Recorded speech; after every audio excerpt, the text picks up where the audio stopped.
দুর্গাপূজা চলাকালীন সময় আইন শৃঙ্খলা সমুন্নত রাখতে নিয়মিত পুলিশের পাশাপাশি সাদা পোশাকে গোয়েন্দা পুলিশও মোতায়েন থাকবে। যে কোনো ধরনের জরুরি পরিস্থিতি মোকাবেলার জন্য সোয়াট, এক্সপ্লোসিভ রিকভারি ও bomb disposal team, dog squad ও ক্রাইম সিন টিম সার্বক্ষণিক স্ট্যান্ড বাই থাকবে। প্রতিটি মণ্ডপে পুলিশের পাশাপাশি স্বেচ্ছাসেবক নিয়োজিত থাকবেন। গুরুত্বপূর্ণ মণ্ডপ সমূহের পরিবেশ পথে 15টি আশি স্থাপন করা হবে এবং প্রয়োজনে মিটার ডিটেক্টর দিয়ে তল্লাশি করা হবে। এছাড়া সিসি ক্যামেরার মাধ্যমে মণ্ডপের আশেপাশে পুলিশি নজরদারি থাকবে। প্রতিটি পূজা মণ্ডপে ওনাদের লোক নিয়োগ করবেন।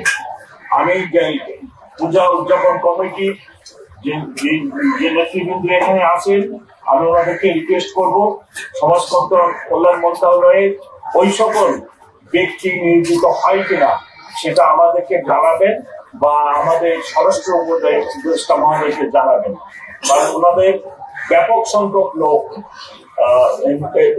এইবার নিয়োগ করা হবে পূজা মণ্ডপে।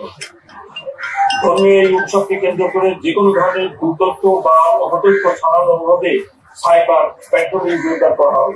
পূজা মণ্ডপের পরিবেশ পথে অপরিকল্পিত অননুমোদিত অস্থায়ী দোকানপাট স্থাপন নিষিদ্ধ করা হয়েছে। পূজা নিরাপত্তা ব্যবস্থা তদারকির জন্য উচ্চতর পুলিশ কর্মকর্তা নিয়োজিত থাকবেন। দুর্গাপূজা নিরাপত্তা ব্যবস্থায় নিয়োজিত অন্যান্য আইন শৃঙ্খলা বাহিনী ও সেবা সংস্থা সমূহের সাথে সার্বক্ষণিক সমন্বয় থাকবে। পূজা মণ্ডপ পরিচালনা কমিটির প্রতি আমাদের অনুরোধ, ভক্তবৃন্দ চলে যাওয়ার পর মণ্ডপ যেন কোনোভাবেই অরক্ষিত না থাকে।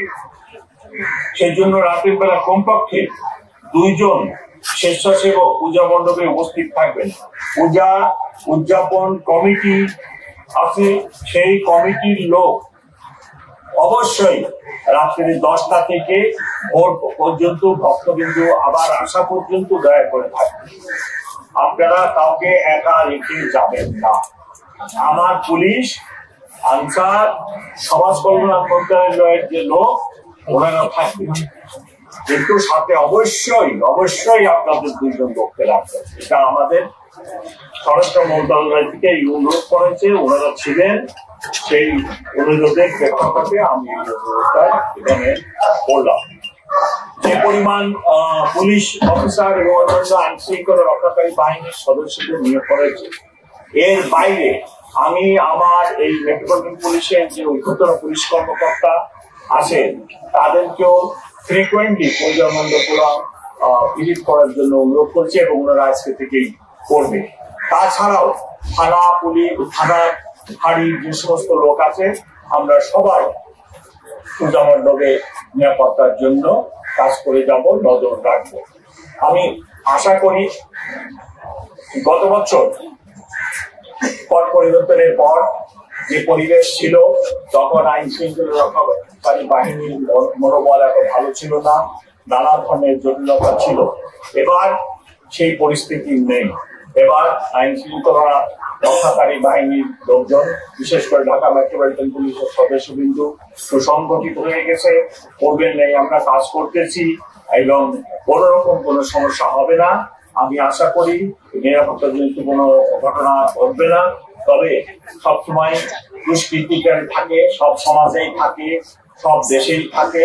সেই দুষ্কৃতিকারীদের হাত থেকে আমাদের এই উৎসব যাতে সুরক্ষিত হয়, তারা যাতে কোনো রকম কুমতলব বাস্তবায়ন করতে না পারে, তার জন্য আমাদের যেরকম সজাগ থাকতে হবে, তেমনি পূজা উদযাপন কমিটির লোকজনকেও আমি রিকোয়েস্ট করব, আপনারাও সজাগ থাকবেন, কোনো দুষ্ট ব্যক্তি যেন কোনো দুষ্টামি করার সুযোগ না পায়।